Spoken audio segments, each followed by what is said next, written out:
Good evening, everyone. For those that don't know me, and there are a few, I'm Marty Schneer, Executive Director of the JCC. I want to thank you for coming out. I had the pleasure of having dinner with our guest speaker, and I think you're in for a very interesting, informative, and perhaps provocative evening. Since October 7th, we've all suffered not only for our brothers and sisters in Israel, but for the scourge of anti-Semitism in our own country. Some of our high school, college students, friends, others have experienced it personally. And we've decided in the community, the JCC and our partner organizations, synagogues, of taking a more active role in leading programmatically, educationally, and in some instances through advocacy. So the board of directors has recognized the need in this particular time to expand our mission, again, with our partners and others in the Jewish community. So this is one example of the kind of things we're going to do to bring important topics and speakers to the community. I want to thank all our partner organizations who have helped support tonight's event. Again, the board of directors here at the J, and you for coming. So Jennifer Letterman and our guest speaker, Brandy Shufutinsky, Dr. Brandy, they're going to be in conversation for about 40 minutes, and then we're going to open it up to Q&A. So let me just introduce them. Dr. Brandy, the Director of Education and Community Engagement at the Jewish Institute for Liberal Values. She is a social worker, writer, researcher, and advocate who focuses on developing intercultural and academic opportunities to enhance liberal democratic ideas. She holds a doctorate in international and multicultural education from the University of San Francisco, a master's in social work from the University of Southern California, and a master's in international relations from the University of San Diego. Dr. Shufutinsky's writings also include perspectives from raising her own Black, Russian, Jewish family. Her husband is a U.S. Navy veteran, and her oldest son served in the IDF as a lone soldier. Her second oldest works in Israel as the rapper known as Westside Gravy, and her two younger children attend Jewish day school here in the U.S. Our interviewer, Jennifer Letterman, after graduating from Brown University with a BA in English, Jennifer began her professional career in the publishing division at MIT. She is the founder of Word Designs, where she worked with Boston area biotech companies to craft shareholder messaging and write communication materials that explain complex scientific concepts to a lay audience. She has also served as a writer and editor for a local online newspaper focused on investigative reporting and fostering accountability in town government. She currently focuses on developing customized educational strategies, including online schooling options, enrichment programs, supplementation, and college counseling. Jennifer is the mother of 7 children, ranging in age from 14 to 24, and serves, and I say this proudly, as a vice president at the Jewish Community Center. So, Jennifer, take it away. Is this on? Can you hear me okay? Great. Thank you so much, Marty, and thank you all of you for being here tonight, and welcome, and especially thank you to our guest, Dr. Brandy Shufutinsky, who I have had the pleasure of getting to know as we've planned this evening, and read a lot of her writing and presentations, and I think she offers a very unique perspective that is especially timely as we approach the one-year anniversary of October 7th and as we approach Rosh Hashanah, which is a wonderful opportunity for us to look at the things that have happened in the past and find a good way to move forward together, which is, I think, the subject of our talk tonight. So, Brandy, I was hoping, I know Marty just did sort of the formal introduction, I was hoping you could more just give us your perspective on how you got here, how your story, your family life, your background and education have brought you to your interest in talking to us about our topic tonight. Thank you. First, thank you for inviting me. It's actually really great to be here. It's an honor to be here with you all this evening. I got started with what I do in education after spending a significant majority of my professional life working in social services. I worked with victims and survivors of domestic violence and sexual assault, mostly within the military community that my husband served in. So I worked for different branches of the military as a civilian while he served. I went back to school, went to University of San Francisco to get a doctorate in international multicultural education, and my thinking at that time was that I was going to be building programs to expand opportunities for students to get to know people from different backgrounds, maybe a little bit of study abroad programming in there, really trying to heavily focus on international education because I saw that as the job economy was shifting, that employers were looking for employees with a multitude of experiences, one of those being international living experience. When I was at school, I discovered as a doctoral student that what we were being taught and what future current educators, administrators, and curriculum developers were being taught was not that. It was something else. And around that same time in the state of California, they were going through the whole ethnic studies model curriculum issue. And we were seeing a rise in a lot of things, anti-Semitism being one of them. So my focus shifted, my research shifted, and I got involved working with a group of people that were really trying to push back on the ideological capture of K-12 education that was leading to a lot of horrific things like anti-Semitism, anti-Americanism, but also an erosion of liberal values and an erosion of an appreciation for scholarship. Great, thank you. And I'm hoping we can, I'd like to sort of start very big picture and then we can dive into some of these individual issues, but I'm wondering, philosophically, we were shocked, I think, all of us. I certainly was by what happened October 7th, but even more so by the response in our communities since then, and the rise in anti-Semitism and all of the different things that we've been seeing. I'm wondering if you can talk us through the philosophical underpinnings, your perception of what happened or why it might have happened or how we can think about it philosophically. I was shocked but not surprised. And honestly, I think like most people, October 7th and the 8th, I wasn't really focused on what was happening here. My son, my new daughter-in-law, my son and daughter-in-law just got married, were in Israel. My son, who had served in the IDF, was back in the United States, but his host family, who took care of him in Israel while he was serving, was there. He actually lived on kibbutz Erez. He had many friends that were still serving. So, I mean, I really was just thinking about Israel. However, it wasn't long before I was like, oh, wait, I know what that's going to look like here really soon. Unfortunately, it happened a lot sooner than I was even expecting. But what has been happening, and I'm not going to go through the whole from the 1960s and everything, I'm going to go a little more recently. So over the past, say, 10 years, the seeds have been planted to grow this horrible, ugly weed of anti-Semitism that we're seeing the fruits of it on the streets of our communities right now. And some of those seeds ideologically were I'm sure you've all heard about it, especially since October 7th, but this whole idea of oppressor versus oppressed. So what happened was there was an ideology that really put the people of the world in these two categories and only these two categories. People that were labeled as oppressed, the good guys, according to this ideology, and people who were labeled oppressors, the bad guys, according to this ideology.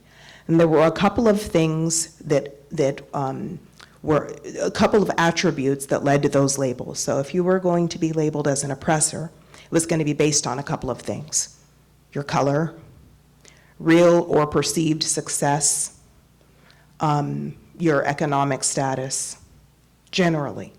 If you were going to be labeled as a good guy, according to the ideology, one of the oppressed, Again, it was because of your color, real or perceived oppression, skin color, immutable characteristics, and some things that are really just stereotypes. In that binary, the Jewish people as a people, regardless of what anyone has experienced as an individual or what the Jewish people as a people have experienced, will always be labeled as an oppressor, either because of the anti-Semitic tropes about Jewish privilege and power and success, or because for a minority group to have survived all of the things that the Jewish people have survived and thrived, it doesn't make sense. So the ideology views success, survival, all of those things that they categorize as oppressor characteristics as only having been achieved through ill-gotten gain, through the exploitation of others. It couldn't be because of grit or pride or hard work or luck or God. It has to be because of something bad. And that's the ideology that was feeding, like those were the seeds planted. On October 8th in California, one of the lead groups that's pushing ethnic studies, which we could get into later, put up a meme, Free Palestine, in a little cartoon of a girl wrapped in a keffiyeh. They reposted another meme on social media I think it was from Jewish Voices for Peace. Resistance is justified when people are occupied. Oppression is the root of all violence. So the messaging was ready to go as Israelis were still finding out if their loved ones had survived, as the IDF was still hunting down terrorists that were still in the borders of Israel. The justification was already being rolled out here. And I was shocked but not surprised because those seeds had been planted. Nothing else explains how seemingly normal Americans, well-educated Americans, could jump on the side of terrorists. Right, yeah, I think we were all equally, maybe we shouldn't have been as surprised as we were. Maybe we should have seen something coming, but I think October 7th was certainly a wake-up call for a lot of us. I know there's a lot of terminology. You're talking about the oppressor-oppressed binary. We call it, I've heard it called critical race theory, or the idea of systemic racism, or diversity, equity, and inclusion. And I'm wondering if you can talk to us a little bit about those different terms. Do they all mean the same thing, or are they used differently? And particularly diversity, equity, and inclusion, which has been in the news a lot lately, because for a long time, there were big administrative groups on campuses, and now some of them are getting defunded, some of them are getting reconsidered. And those sound like good things, diversity, equity, and inclusion. Why aren't they, or how do we understand them? How are they actually being used? I mean, we can start with DEI, with diversity, equity, and inclusion. I think that it's with a lot of the ideology, it sounds good. I mean, it sounds like things that most people that live in America, of course, we live in a diverse, pluralistic society. Who wouldn't be on board with celebrating that or teaching about it? Of course, we want equality. That's kind of foundational in our Constitution, in our Bill of Rights, in our multiple civil rights movements through generations. And of course, we want inclusion. Because we live in a pluralistic, diverse society, everybody is supposed to be afforded equal protection under the law, which happens in many DEI programs. Many DEI programs are on board with that. I'm not going to talk about those ones. I'm going to talk about the other ones. The other ones are founded and rooted in the ideology of oppressor versus oppressed. And what that really means is that we're trying to make everybody finish at the same point. And if they don't, if there's a disparity, then that's indicating that in some way, shape, or form, there's been some form of oppression, racism, bigotry, discrimination. And looking at how DEI programs are rolling out, the bad ones. I said there are ones that don't operate like this. I'm not talking about those ones. The way they're being rolled out is in a form where it's not that we want people to be equal, it's that we want equitable. And at its core, equity requires not just giving somebody access, but ensuring that they finish the same. So if you have a gifted student, somebody who's super, super gifted in math, they're going to excel to the top of their field and the top of the discipline in math. And then you have somebody who is like me and maybe struggled with math. What would we have to do to make us finish equitably? you'd have to find a way to either handicap the gifted student or erase the measure. And unfortunately, I think in a lot of situations, we're seeing the measure erased, the bar lowered, which does a disservice not only to the really gifted kid, but it also does a disservice to the kid that's struggling, because it doesn't challenge that kid and it doesn't provide that kid the tools and the resources necessary to excel. It's so interesting because when you talk about equal outcomes, that's not looking great for the Jewish community in particular. We're at 2% of the population, often overrepresented in a lot of places where Jewish people have been fortunate to excel for a long time. And so it seems like this approach would mean to bring the Jewish representation down in all of those places, in the universities, in certain professions, in order to reach parity. I think we saw that a little bit with the outcome of the affirmative action ruling by the Supreme Court, which has had an impact on some of the representation in different universities. Yeah, I mean, and we're also we're seeing it in many instances. I think it's the CUNY university system, right? The city universities of New York, that used to have upwards of 90 of their senior administrators that were Jewish. Now I think they're at 0. I think the last person retired. We have UCLA Medical School, which has 700 medical students. I think 6 of them are Jewish. I'm from LA. Anyone else? California? LA has a big Jewish population. 6 students at UCLA, Jewish medical student. That's tiny. So I think but that also is kind of the underpinning of equity, where it's not about, there's this idea of social justice, but what instead we're seeing is social vengeance disguised as justice. So the people that have achieved have to be put in their place. They have to have something taken away from them. They have to be knocked down in some way, shape, or form. And so even if Jews weren't overrepresented in this instance, because there's an anti-Semitic trope of Jewish power and privilege and controlling this, there's still going to be a little bit of, there's going to be a backlash against Jewish people. That's interesting. So I'm curious what you said, going back to the DEI question. You said the bad DEI programs versus the better DEI. I'm curious, I have heard it defended, DEI, as, or maybe it needs to be tweaked, or maybe there's some positive iterations of it. Have you seen that? Are there ways it could be used well or made better, and how does that work?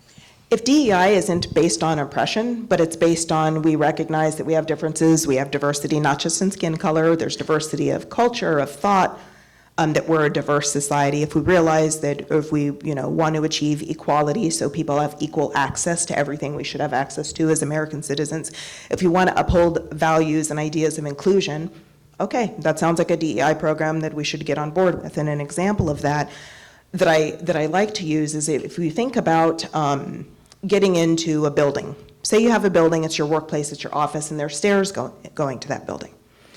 A new hire comes on board, that new hire is in a wheelchair. Well, in order for us to acknowledge the diversity of mobility, to give equal access to the building, and to include that person who's in the wheelchair in the workspace, you need to build a wheelchair ramp. So you have a set of stairs for the folks that can use it, and you have a wheelchair ramp for your employee who's in the wheelchair. Equity would be, you get rid of the stairs and only put up the ramp, because we're all taking the same way. Now, what could that lead to? The folks that would have gone up the stairs now have to take the ramp, and the person in the wheelchairs, their space is crowded.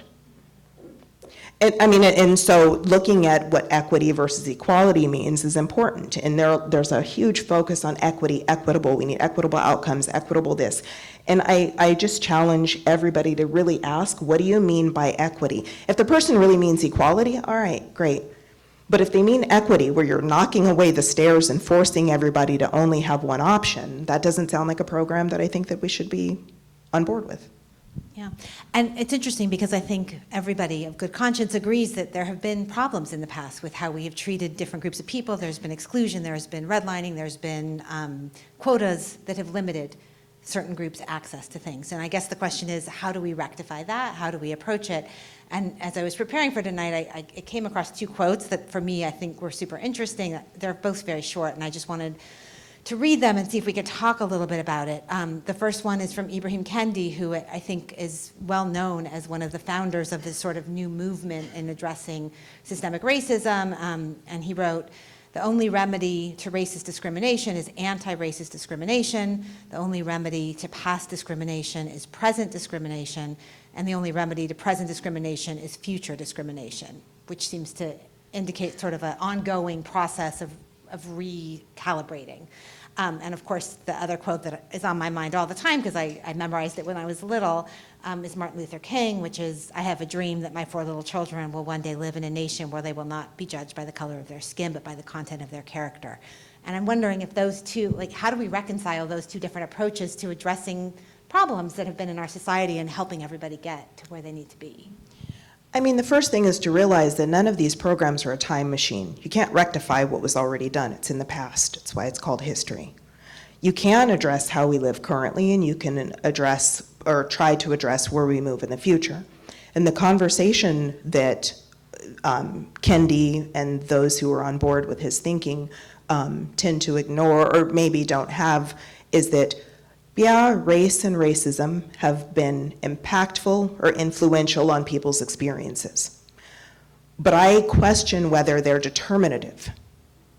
His approach is acting like it's determinative. If you're this race, that determines your future, that determines your status. You can't break away from it because you can't change your color. And I disagree with that. I reject that proposal. Of course, race and how people perceive me and how I perceive myself has impacted interactions with people. Maybe it's impacted job opportunities. Maybe it's impacted whether the person at the restaurant gets a tip or gives me good service. But it doesn't determine who I'm going to be, who I've been, who I am. And that's really the conversation that we should be having on race. Do we think as a society that race should be determinative? It's going to determine your outcome? Do we deny that it's been influential in interactions? I mean, I think that it's just as ridiculous to deny that people have been treated poorly because of their real or perceived race. We know that that's the case. I don't think that that's ever not going to be the case. I'm sure there's racists that will always be out there. But I think that the conversation is on whether it's determinative or impactful. Yeah. Oh, that totally makes sense. I think I wanted to shift a little bit, if we can, to sort of the responses to this. You've sort of laid out for us what the situation is that we're living in. We talked about this a little at our dinner before, but to me, and I think you sort of agreed that I was framing it correctly, there are two different responses that the Jewish community has taken to addressing the situation, being sort of labeled in the oppressor group. One is to say, okay, we accept that premise, but that there's an oppressor versus oppressed binary, but you're misunderstanding our role in it. That Jewish people, as we all know, have had a lot of oppression, a lot of bad things that have happened over many years, pogroms and forced conversions and the Holocaust, obviously many other things. We shouldn't be in the oppressor group. We actually need the protections of that oppressed group, just like everybody else. Please understand that you're not thinking about it the right way. And then there's another response that says, throw this all away. This oppressed versus oppressor binary is no good for anybody, least of all the Jewish people, or maybe equally for anybody, for American values, for all groups. Let's get rid of it. And I'm curious how you've seen that play out, that sort of differential approach. I mean, it's been a struggle. I think there are people that think that, this binary is here, so we need to make the best of it so we can stop so that people can stop targeting us in these anti-Semitic attacks. So we need to make it clear that we've been oppressed, we've suffered through the Holocaust, through the Farhud, through all of the pogroms, like all of those things. I reject the premise of oppressed versus oppressor as a binary because there isn't a group of people on the earth that hasn't been in both of those categories at some time. It's not our society, our human society is not that simplistic. So I just reject that framework. And if I accepted that framework, and so we go all in on equity principles to make it so that those who have been oppressed can then gain power and become the oppressor, are we then just going to stay on this merry-go-round in this cycle of constant revolution and struggle? I mean, I reject the premise because I don't want to live the rest of my life like that. Yeah, that absolutely makes sense to me. I think one of the things that, as a member of the Jewish community, I think all of us have found challenging is, given that this oppressor versus oppressed binary is so pervasive, and we've sat and watched people that we considered allies and sort of groups that we felt a part of. I mean, the Jewish community has been involved in the civil rights movement and a lot of social justice causes, has been voting largely Democratic for a long time, at least the majority have. And then when we saw after, on October 8th, that some of these groups didn't seem to have the sympathy for us that we thought we had for them. So where do we go from here?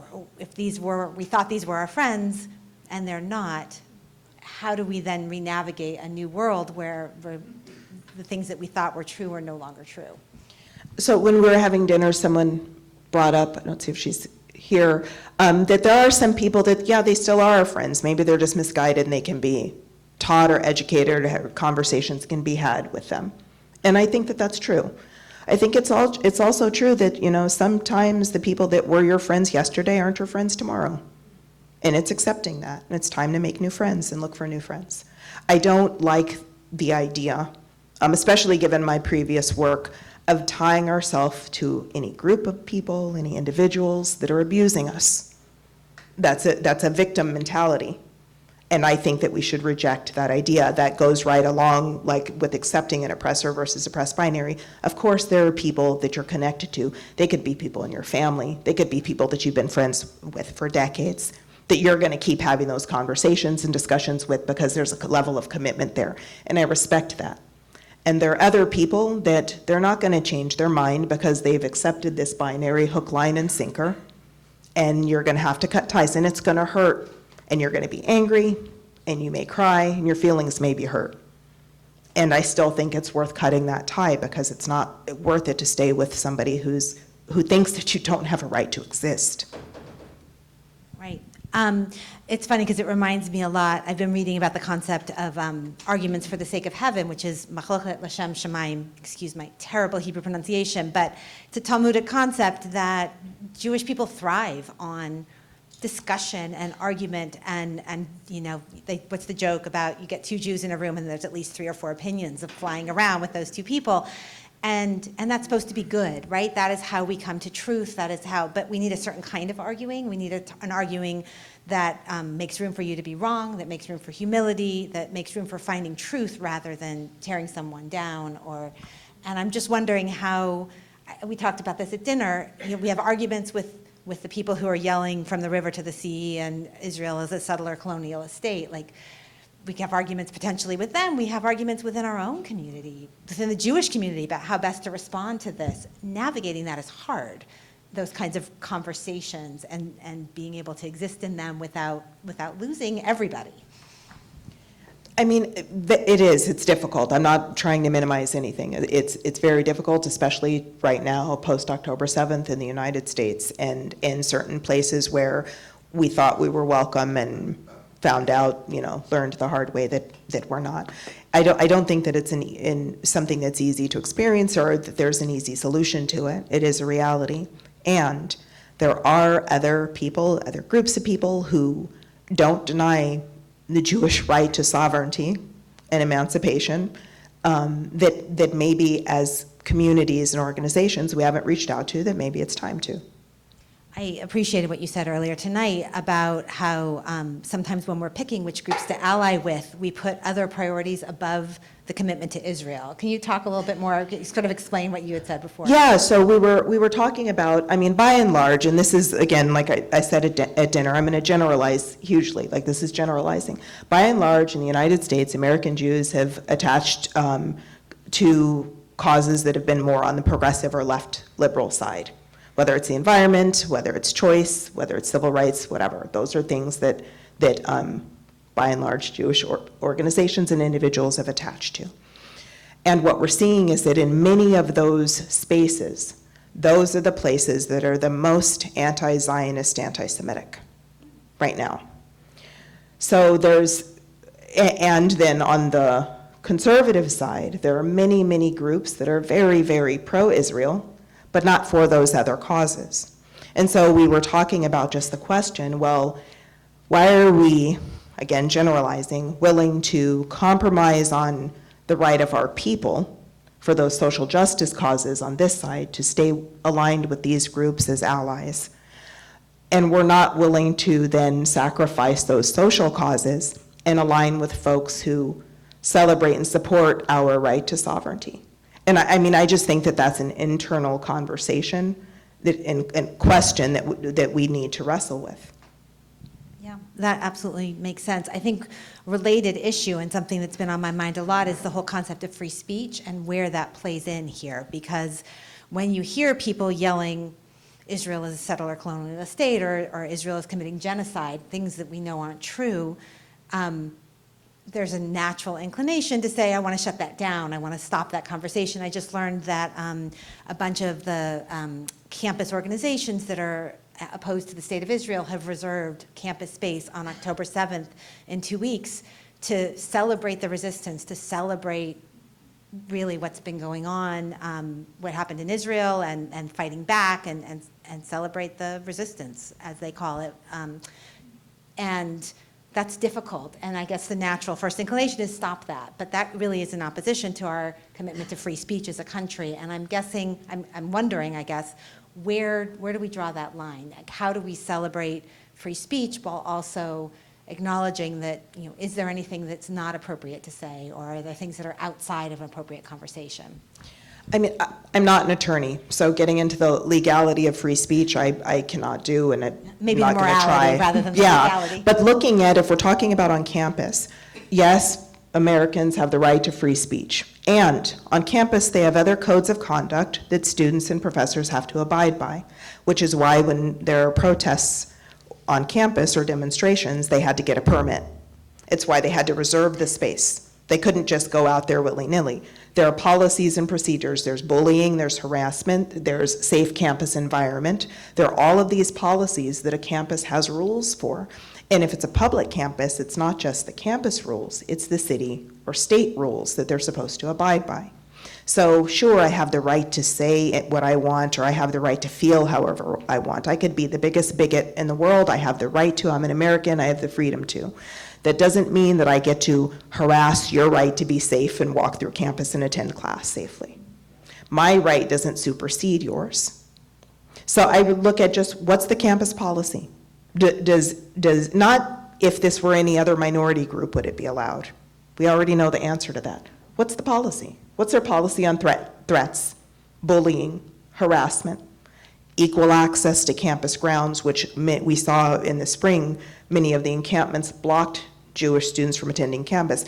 I mean, I thought that was settled by, in Little Rock before I was born.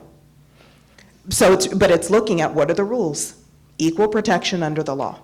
Why has it been so different, the response to Jewish people being harassed this way, than it would be? We watched those three college professors testify before Congress, so unable to acknowledge that behavior and activities and actions and shouts that would have been anathema to any other group were not apparently in violation of their code of conduct. Why is there such a different standard? So here's where I'll be a little controversial, because we keep following the rules. Why are we sending our kids to those campuses? I have 4 kids, 2 of them have already gone through university. We're paying people, paying them to harass, bully, and threaten our kids and teach their peers lies about who our kids are. So you're saying I guess this needs to be a call to action for us. We've been complicit by being silent, or? Not that it's our fault, but we're participating, so let's stop. Yeah, that absolutely makes sense. I do want to say that as I was researching for tonight, I came across something that I found hopeful. I'm curious whether you do too, but Harvard, where it's been a hotbed of all of these kinds of problems and lawsuits and all sorts of things about their lack of protection for Jewish students, they added a new essay prompt this year for their application. I mean, another question as to whether we should be sending students there at all, but it says, describe a time when you strongly disagreed with someone about an idea or issue. How did you communicate or engage with this person, and what did you learn from this experience? So have you seen signs, I guess, that these institutions are learning that they need to foster constructive disagreement? Yeah, I've seen some. Isn't it UNC that opened up the Center for Inquiry? Am I getting that right? There are other universities that are following suit. So I'm very concerned with anti-Semitism in education spaces. Long term, I'm more concerned that education spaces are becoming less about education and more about indoctrination. The longer term, I mean, what we do at JILV, that's what we look at and focus on, because there is not one illiberal society where Jews have thrived. So my bigger concern is the erosion of our liberal society. And that starts in universities. We expect that there's this idea in America that the bigot is going to be some toothless person from the country, that the anti-Semite's going to be marching with a tiki torch and has swastika tattoos. And we forget so quickly where the bigotry came from for generations past, and it was the halls of universities. And what started that? An erosion of scholarship. That scares me more, because when that's lost, we're losing our democratic republic. Yeah, two things that I wanted to give you a chance to talk a little bit about the liberated ethnic studies, because I know that's an area where you have done a lot of work, but also just, I'm curious just about excellence in education in general. Like, how is this impacting the outcomes for students, for all students, in terms of reading, writing, math, all of the skills that education used to be focused on? I think there are a couple of things there. So one is there was a movement to ignore the truth, and there's no such thing as objective truth, and everything became my truth. And I usually say, it formerly known as my opinion. When we get away from the idea of objective truth and fact, we're eroding scholarship. There are certain things that are just factual. We know how many days are in a year. We can calculate down to the second how many hours of sunlight we're going to have. There are certain things that are factual. We know for a fact where the Jewish people originate. We know that the tenets of indigeneity, in fact, the United Nations, surprise, surprise, are the ones that drafted that. That applies to the Jewish people in the land of Israel. When we look at educational excellence, there's a bar of scholarship that should be stuck to, that should be met. When we get rid of that bar because that doesn't matter, someone's feelings over the facts matter, or the my truthisms matter, then that's when we see the excellence in education go away. And I again worry because the most elite halls of education on the planet, Harvard, Princeton, Columbia, are some of the bastions of the ugliest hate. And one of the things you'll also see along with that is the erosion of scholarship. A lot of those students that are marching and saying the most horrendous things about Israel and Jewish people can't locate Israel on a map. Please, it's laugh or cry. I mean, it's insane to think that, but that's what we're seeing. That's problematic. You've seen where they ask them which river, which sea. No idea. My son made a song about it. Oh, really? I'd like to hear that, actually. That would be great. What about the liberated ethnic studies curriculum? I know that's coming out of California, but it's coming here, or it's already here. Massachusetts Teachers Association has put together a curriculum about Palestinian studies that, skirts a lot of really important facts about that history. I'm curious. I know you've been working in that space. Can you tell us a little bit about it and help us figure out how we fight back? So the Liberated Ethnic Studies group out of California are activists that came out of a lot of the Cal State university systems and the UCs. They had ethnic studies departments. Those departments were not getting a lot of students. So they lobbied hard, the state government of California, to make ethnic studies a graduation requirement. So boom, job program. Now there's jobs for their graduates. Their fundamental core beliefs are aligned with a lot of the studies departments in universities, which it can be problematic because they're not really founded on scholarship. They're rooted in ideology. Liberated ethnic studies is really rooted in critical ideology, which accepts full stop the oppressor versus oppressed binary. There's no arguing with it.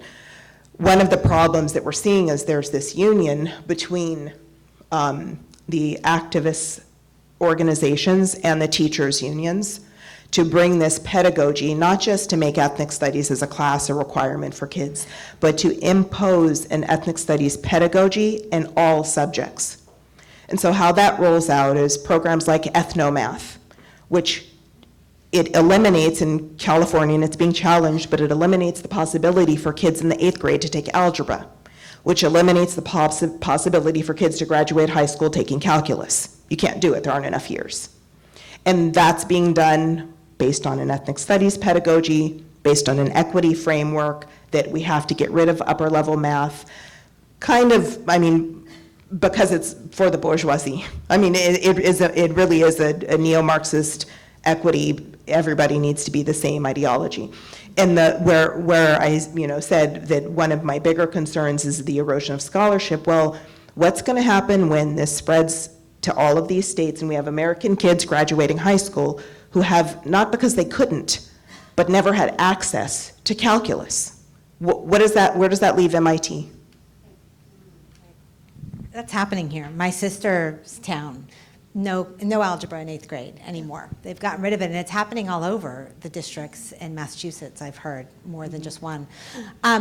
Talk to us about the difference between, and I'm going to wrap up in a sec because I want to give everybody time to talk and ask questions, but what should ethnic studies be? We have a diverse society. I actually would love to hear you talk. In one of your other speeches that I heard, you had talked about a metaphor for that someone had taught you about the difference between a melting pot and a mosaic, and the whole idea that we have a wonderful, diverse variety of interests and cultures and backgrounds in this country.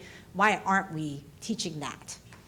One, I think we are, or have been. I don't think we need another discipline. It used to be called social studies. Sure, we can make it more diverse and make it richer, where it really goes into the richness of the cultural, ethnic, regional diversity of all the people that make up the fabric of the United States.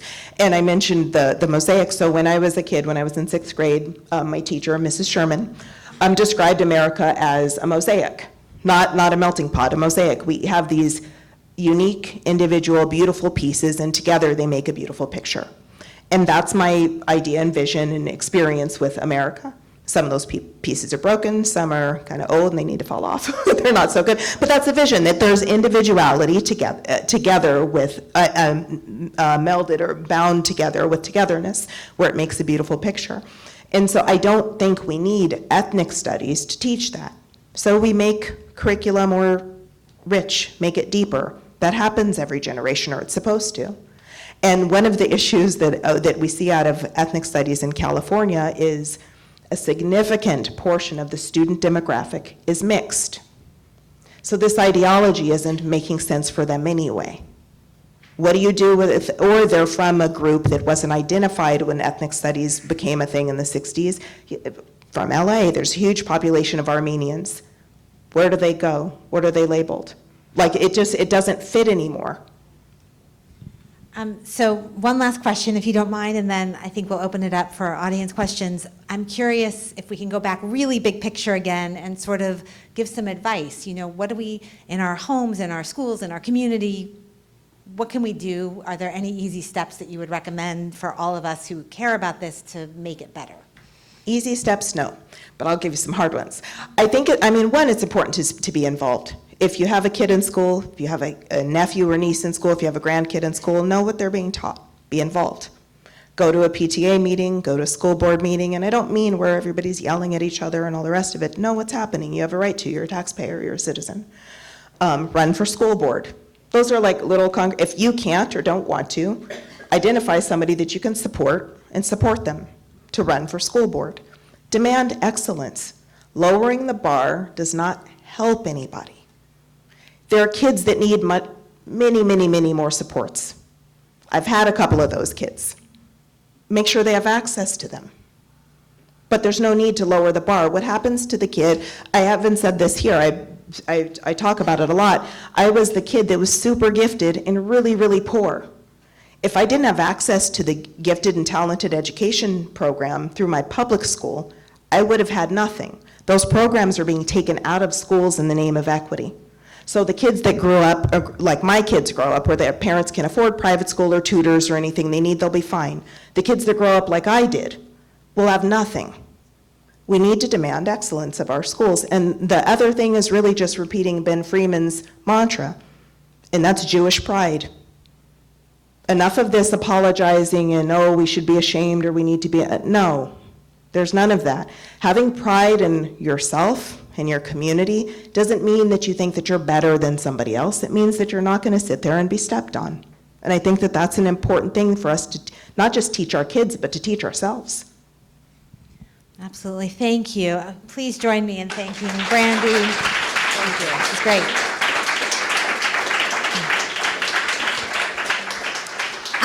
And I would, Sarah, I think do you have a mic to go around, or are we gonna just let people stand? Oh, is that, yeah, I'll hand Brandy this, and you can. This might not reach over. Okay, we'll switch. We'll move. We can switch. Can I just say, please do ask a question. We would love your ideas and input, but make sure it's short and to the point and has a question mark at the end so that we can get to everybody who wants to speak. So thank you. Thank you for a wonderful discussion. It was excellent. I just wanted to know, I know there's been a big pushback against the Liberated Ethnic Studies program in California, and I was wondering if you could tell us what the status is, and also I was wondering if you're familiar with what's going on here in Massachusetts. Yes, I'm familiar with what's happening here in Massachusetts. I'm actually working with a couple of organizations that are local here and some folks here in Massachusetts. As far as Liberated Ethnic Studies, there are a couple of things going on. So some of the Coalition for Liberated Ethnic Studies organizations have contracted with school districts to provide teacher training or help them develop curriculum. Many of those, as we've helped parents, supported parents going public with that, we've gotten those contracts canceled. There are other districts that we haven't been as successful. One of the things that we did was we did support the House Committee on Education and the Workforce when they called 3 district superintendents to testify in Washington, D.C. in May. One of them was is the superintendent in Berkeley Unified, the chancellor from New York City, and then the president of the board from Montgomery County, Maryland testified. And I believe, I'm not sure if he's announced it yet, but the Chancellor Banks from New York City will be resigning. The Berkeley Unified School District, there are lawsuits against it because of their anti-Semitism and violation of civil rights. So we connect with other community organizations that are supporting parents, whether it's legal, advocacy, PR, those types of things.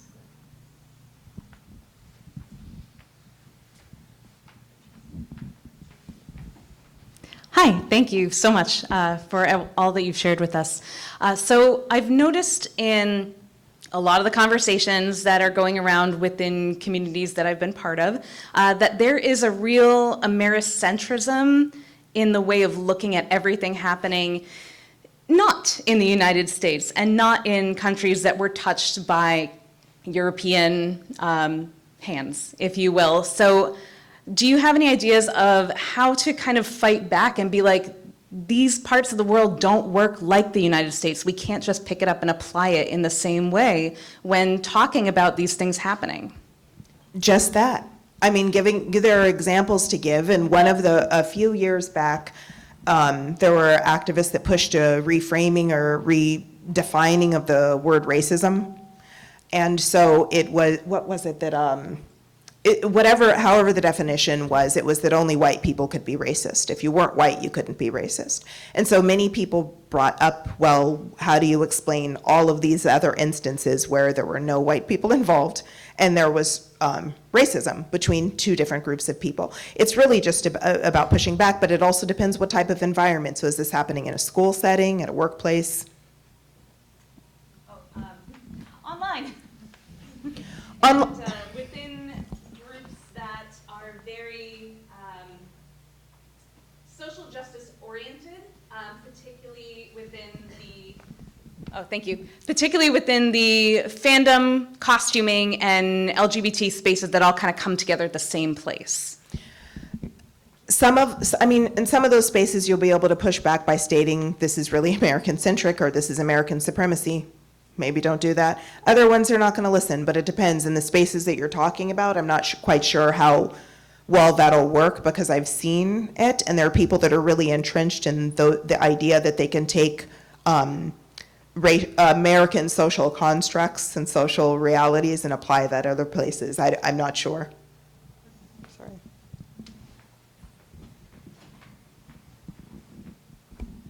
Thank you very much. Very much appreciate your comments, and I've read a lot about you, and thank you for your efforts and everything that you've done on behalf of all of us. In the short term and in the long term, how do we combat the anti-Semitic and racist remarks that are being made by the politicians, and the fact that, for instance, in a state like Florida, in the last year, 8,000 books have been banned?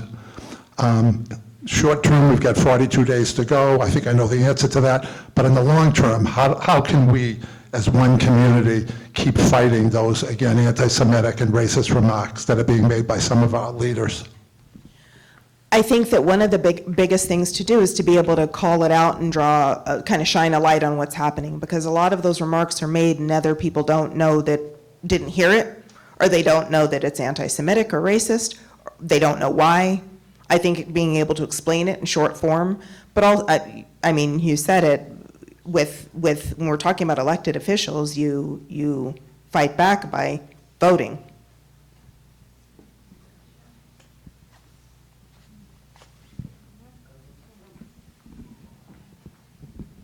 Hello, thank you so much.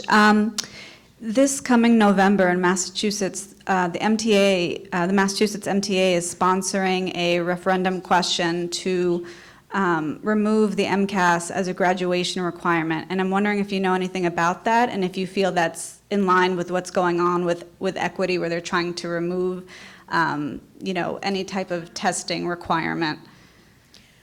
I know about it. So that's happening in many different states in a lot of different fields where there's this erasure or erosion of qualifying exams. I think that I worry that what we're going to see is a lot of people who are unqualified for specific professions practicing. And what that looks like to me as a social worker and a therapist who has worked with people who have been struggling with serious mental health and emotional health issues, I worry what that's going to result in 5 years, in 10 years.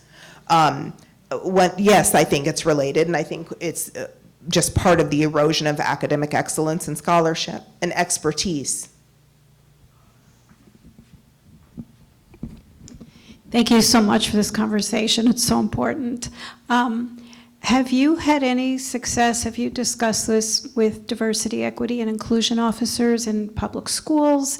And have you had any success? How has that conversation gone in changing things? Yeah, I actually have had this conversation with DEI folks, both in private schools and in public schools. Private schools in New York, private schools here, public schools in Michigan. It's really about, again, coming to them with the question, what's the purpose of your program? Have you considered the impact of your program? And if you're not getting the results that you intended, what's your strategy and plan to pivot? And they've been open to it. I mean, a lot of them have really been caught in the middle of hearing, oh my gosh, you're terrible, you're a racist, you're an anti-Semite, you're a bad person, you shouldn't exist anymore, what you do is terrible.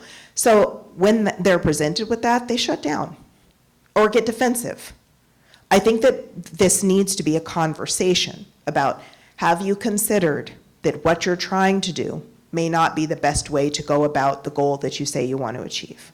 And there might be a different way to do it. And you know what? Let me give a couple of examples. That's been my approach. And the people that I've spoken with, not all of them, but some of them, have said, I didn't think about it that way. I need to go back and look again, because they're actually trying to do something good. There are a lot of good intentions here.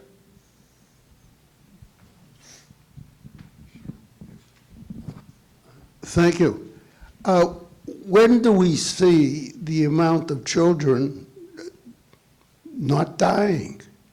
And is the United Nations and our governments doing anything to stop? And we're into the 3 different countries we're at war with, and you're seeing every night, if you watch the news or follow the newspapers, there's an awful lot of kids, 6, 7, 8 years old, who are just getting mutilated, and it's on both sides. And you hate to see little kids dying. That's very hard. Are you talking about the wars with Gaza and with Hamas and Hezbollah? I'm sorry? It's spreading. It is. They're going to have a world war. I think that we're living in a time since the first Gulf War in 1991 where there's a televised war. It's an unfortunate fact that civilians have always died in war. Kids have always died in war. War is ugly, it is violent, it is brutal. There's nothing that I can say that's going to make that easier or better, and I'm not going to lie. That's the truth. So when are we going to see it? Maybe when terrorists give us our people back. Maybe when terrorists in the north. Maybe when terrorists in the north stop shooting rockets at my son, my daughter-in-law, and my granddaughter. Does